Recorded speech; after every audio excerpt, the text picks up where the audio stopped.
તરફથી નાખવામાં આવશે।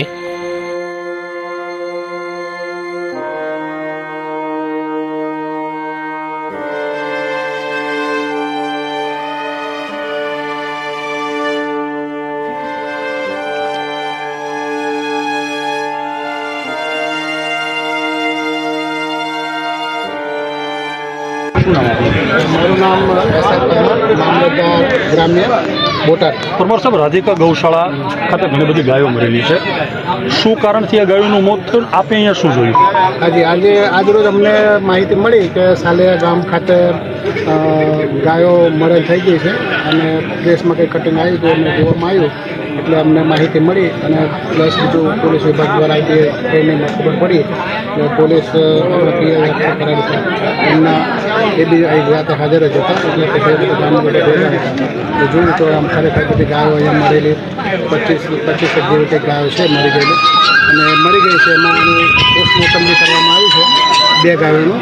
તો એવું કેવું છે કે ભૂખમરાના લીધે થઈ છે પણ એટલે કયું અને બીજું શું પણ આ બધું જે ખરું સર, 25 થી 30 ગાયોનો મોત છે, કુલ અહીંયા ગાયો કેટલી છે? અહીંયા કુલ ગાયો અંદાજે 400ની ઉપર છે અને હાલ અન્ય કોઈ ગાયોની સ્થિતિ ખરાબ હોય તો તેને સારવાર લઈને તે શું કામગીરી? હા એને જે અમુક જે ગાયો હતી 7-8 ગાયો એનું અમને પશુપાલન વિભાગ દ્વારા એમને સારવાર કરી છે। સાહેબ, આશ્રમ દ્વારા ગેરકાયદેસર રીતે અહીં બાંધકામ કર્યું છે, ગામ લોકોનો આક્ષેપ છે, અહીં રોડ પરના પ્રવેશ અટકાવવામાં આવે છે, લોકો પર ખોટા કેસ કરે છે, હકીકત શું છે? ખરેખર ગેરકાયદેસર દબાણ કે શું?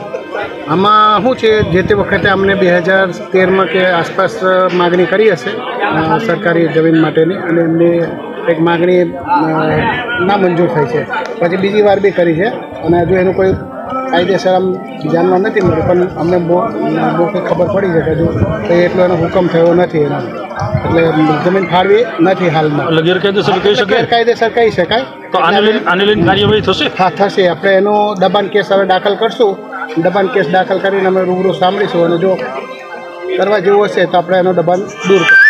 ગાયોની જાળવણી ન થવાના કારણે જે ગાયોના મોત થયા છે, આપણે કીધું 400 જેટલી ગાયો છે, તો હજી જાળવણી નથી થઈ શકવાની, તો આ ગાયો માટે અન્ય કોઈ વ્યવસ્થા આપણે જો થશે તો આપણે બધી કંઈક બીજી જગ્યાએ કરશું પણ આ લોકોનું એવું કેવું છે કે આ ગાયો અમારી છે અને આ પાંજરાપોળ છે એટલે પાંજરાપોળના ઉપર બીજું કોઈ છે નહીં કે એના માટે થઈ શકે આપણે આપણે બીજી કોઈ ગૌશાળા ને એવું હશે તો સેટિંગ કરીને ગાયોનું આપણે થોડા ટુકડા પાડીને અલગ જગ્યા પર મોકલી આપશે જેથી કરીને એમનું નિભાવ થઈ શકે।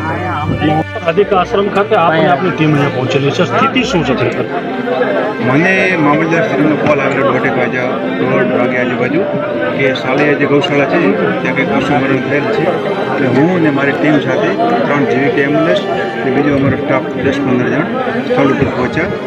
તો અમે સ્થળ ઉપર જોયું તો 25-30 પશુઓ 2-3 દિવસના મરણ પામેલા છે અને 30 જેટલા પશુઓ હાલ બીમારમાં છે, જે અશક્તિ ખોરાક પાણીના હિસાબે તકલીફ છે, એમની સારવાર આપી છે અને ટીમ અમારી અત્યારે સ્થળ ઉપર છે। સાહેબ, જે પશુ મરણ પામેલા એ મરણ પામવાનું કારણ શું જાણવા મળ્યું? જે પશુઓ મરણ પામે છે એમાંથી 2 પશુના પોસ્ટમોર્ટમ પણ કર્યા છે, એમાં મુખ્યત્વે ભૂખમરો અને એના હિસાબે। સાહેબ, ગૌશાળાની ક્યાંક ને ક્યાંક સંચાલકોની બેદરકારી કહી શકાય? ચોક્કસ એમાંથી 30-40 પશુઓ છે જેની સ્થિતિ અત્યારે ગંભીર જણાય છે। જે મુખ્ય તકલીફ એ છે કે પૂરતો ઘાસચારો અને પાણી નથી મળ્યું। હરીશભાઈ જગજીવનભાઈ માથોડિયા, હું સાલિયા ગામનો પ્રતિનિધિ।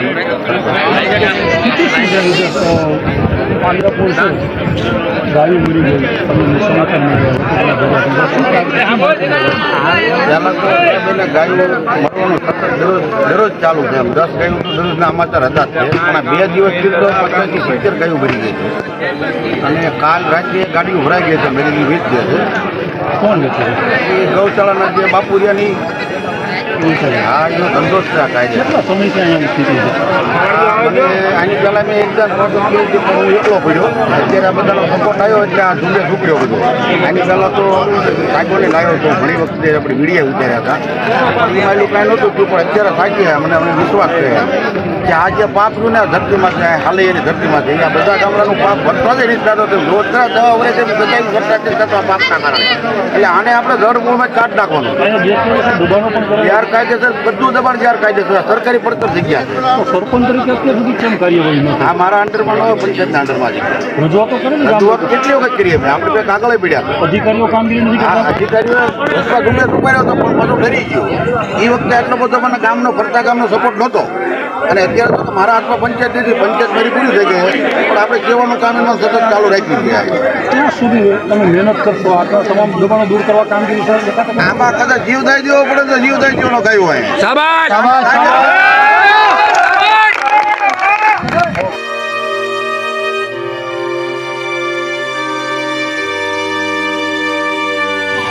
અહીંયા મિત્રો અત્યારે બજરંગ સેનાના અત્યારે રાણા ભગત પણ અહીંયા ઉપસ્થિત થયા છે.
પાણી અગ્રાત ન કરતા હું પાણી નીકળું પણ અહીંયા હું બેહીશ જ્યાં હું ગા આ બધું નહીં થાય અને ગા હત્યા સાધુ કરી છે તો આનો હુંસાનો જવાબ લેવો પડશે કેટલી ગા હત્યા થઈ છે તો ફરતા ગામમાં કદાચ આપણો સનાતન ધર્મ છે ગાય 33 કરોડ દેવનો વાસ છે ગાયની સેવા કરવી મહાન પુણ્ય છે તો સાધુ ઉઠી આ કેટલી ગાઉ મરેલી પડી છે તો આ ગાયને જવાબ એને દેવો પડશે તો 33 કરોડ સેવા ન કરી હોય તો આપણે આજ હું અહીં રાત આખી રહીશ અને કાલ નો નિર્ણય આવે તો ફરતા ગામના બધાને આવવું પડશે ફરતા ગામના બધાને આવવું પડશે અને અહીંયા ધામા રાખવો પડશે કે આવું હત્યા કરી છે આને તો મારે અહીંયા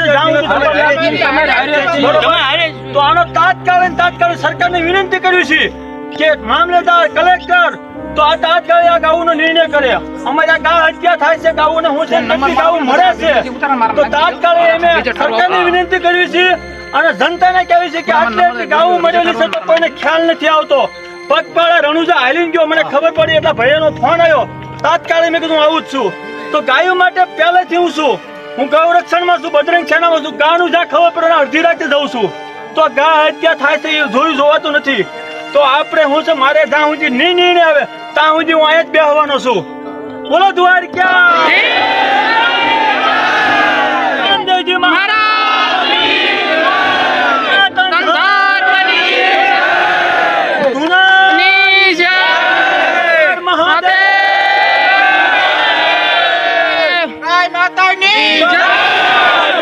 बचाओ गौ माता को हम तुम्हारे साथ हैं बचाओ गौ माता को बचाओ गौ माता को बोलो द्वारका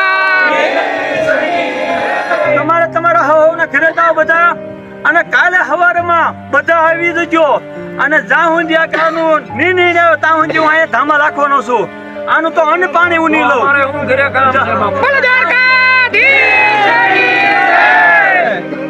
અને ગાવું બીજું કહું કે ગાવું કોઈ દાટવા દેવાની થતી નથી જ્યાં સુધી નિર્ણય ન આવે ત્યાં સુધી ગાય એક દાટવા દેવાની થતી નથી કોઈ બી કે ગાવું દાટવી છે તો ગાવું નથી દાટવા દેવાની થતી અમે બજરંગ સેના બોલાવીશ ગૌ રક્ષણ સેના એ બધી બોલાવીશ જ્યાં હું ત્યાંનો નિર્ણય નહીં આવે ત્યાં સુધી હું છે મેં બેહવાનું થશે અને હું સાધુ તરીકે કહું છું કે જ્યાં ગાવ હત્યા થતી હોય તાત્કાલિક કહેજો ગૌ માટે અડધી રાતે આવીશ અને ગૌ માટે મારું જીવન છે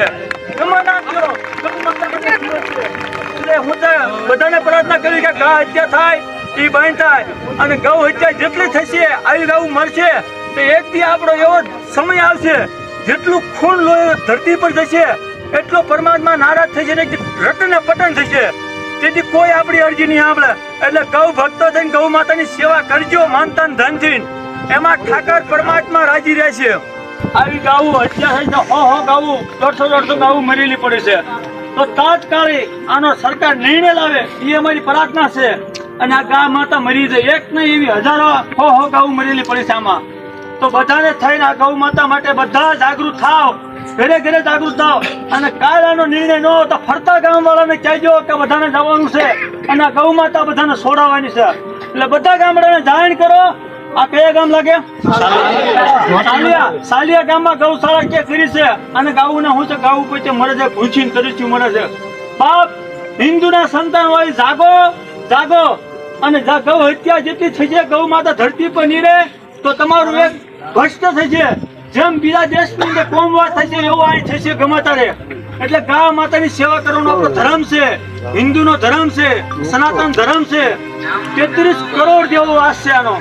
ભગવાન ઋષિ મુનિઓએ ગૌ માતાની સેવા કરેલી, પરશુરામે સેવા કરેલી. પરશુરામ પોતે શસ્ત્રે અર્જુન હતો, પણ એને 1000 ભુજા હતી. જયારે કામ ધ્યાન ગાય એના પિતાશ્રીના આશ્રમેથી લઈ ગયા અને પિતાશ્રીને મૃત્યુ પામી ગયા. અને પરશુરામે 1 કરોડ થઈ ગયા. અને શસ્ત્ર અર્જુન ને પ્રતિજ્ઞા લીધી કે જ્યાં સુધી હું શસ્ત્ર અર્જુન ને ન મારું હું પ્રતિજ્ઞા લઉં છું.